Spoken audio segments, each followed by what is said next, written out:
Bonjour à tous. Aujourd'hui, donc, pas de cours de philosophie, donc pas de travail à me rendre, mais simplement je vais essayer de vous faire découvrir un auteur que j'aime bien, qui s'appelle Christian Bobin. Et donc, je vais vous lire quelques extraits, quelques aphorismes, c'est-à-dire quelques courts, courts petits textes euh, qui sont juxtaposés dans ce livre. Donc ce livre qui s'appelle L'Enchantement simple. Donc il s'agit d'aphorismes qui vont se succéder.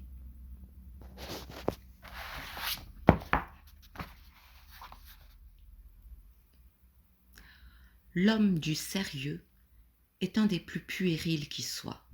Il se penche sur sa vie comme l'écolier sur sa copie.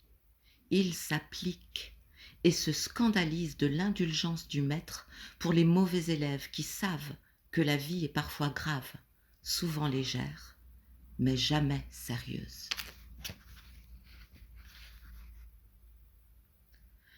Tu ne vas quand même pas passer ta vie dans l'adoration d'un brin d'herbe, me disait celui qui passait sa vie dans l'adoration du monde où rien ne pousse, pas même un brin d'herbe.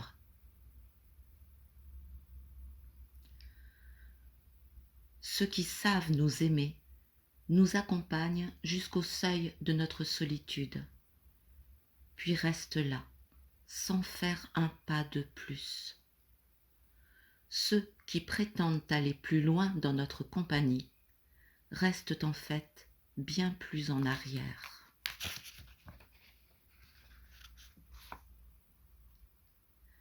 La certitude d'avoir été un jour, une fois, aimé, c'est l'envol définitif du cœur dans la lumière.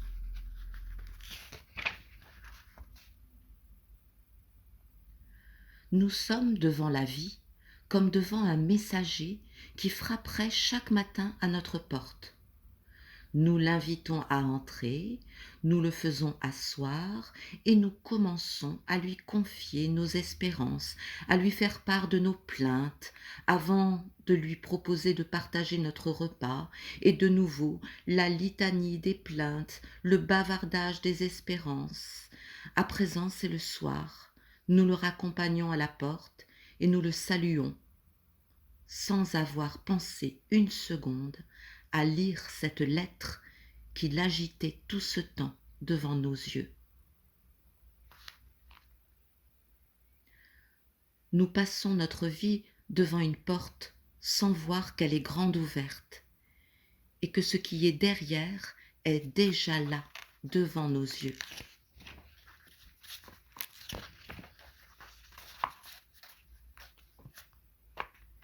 Ce qui est dit n'est jamais entendu tel que c'est dit. Ce qui est dit n'est jamais entendu tel que c'est dit. Une fois que l'on s'est persuadé de cela, on peut aller en paix dans la parole, sans plus aucun souci d'être bien ou mal entendu, sans plus d'autre souci que de tenir sa parole au plus près de sa vie.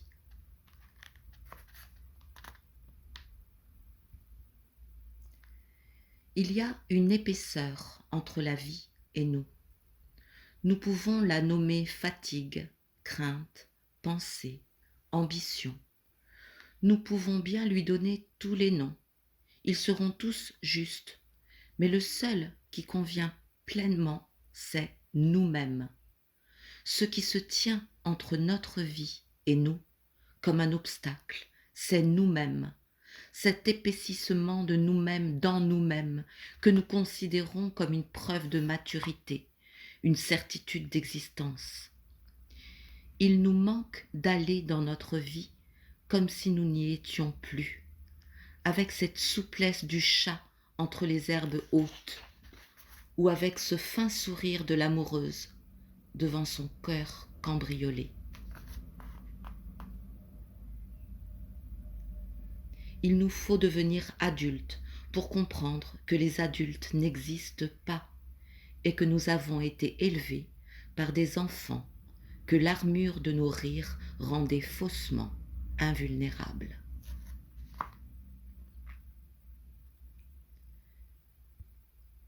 il ne suffit pas qu'une seule parole soit juste.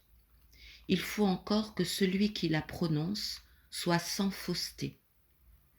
La vérité est si faible qu'elle s'épuiserait dans une trop grande distance entre elle et nous, comme un petit enfant incapable de trouver sa nourriture loin de sa mère.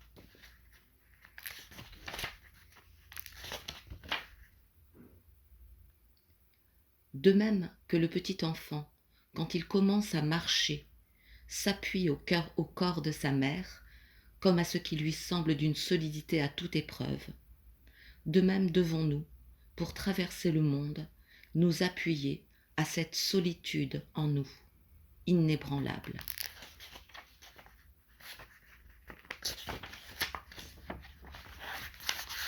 Alors, je vais finir par celui-là.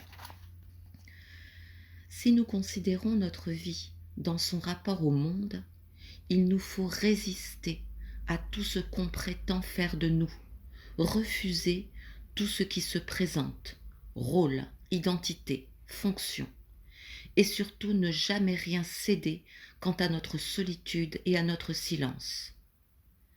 Si nous considérons notre vie dans son rapport à l'Éternel, il nous faut lâcher prise et accueillir ce qui vient, sans rien garder en propre. D'un côté, tout rejeter, de l'autre, consentir à tout. Ce double mouvement ne peut être réalisé que dans l'amour, où le monde s'éloigne en même temps que l'Éternel s'approche, silencieux et solitaire. Voilà. Bien, je vous souhaite une très belle journée. À bientôt.